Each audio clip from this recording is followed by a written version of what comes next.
Depuis la construction de l'autoroute, cette forêt est fracturée en deux, entraînant une coupure de la population des grands cervidés et de la continuité de l'habitat des landes. L'écopont, dont la construction s'est achevée à l'été 2023, après 18 mois de travaux, permet désormais de restaurer à nouveau une circulation écologique efficace pour la faune et la biodiversité. Rapprochons-nous pour comprendre.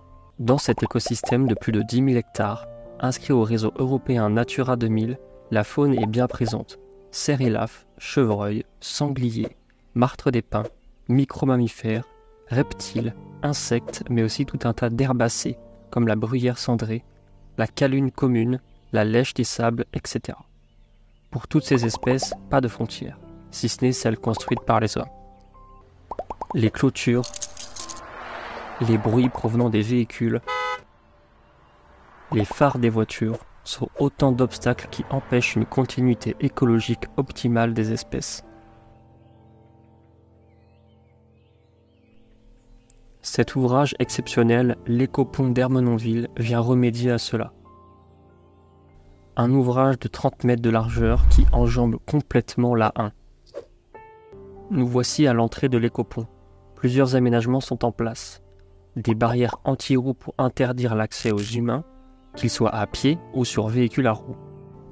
Ces barrières permettent par contre le passage des animaux et sont totalement adaptées à leur gabarit. Les grands animaux passent au-dessus, les petits en dessous.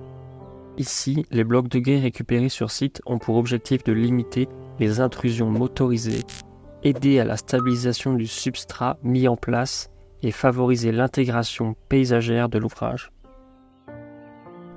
Et là, l'abri pour les micro-mammifères et les reptiles.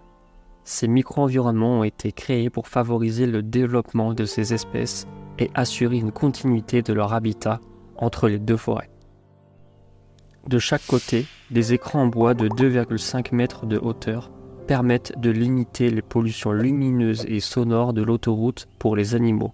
Durant les années qui vont suivre, SANEF et ses 14 partenaires engagés au quotidien pour la préservation de la faune et de la flore dans ce département vont œuvrer pour préserver et protéger des effets des activités humaines.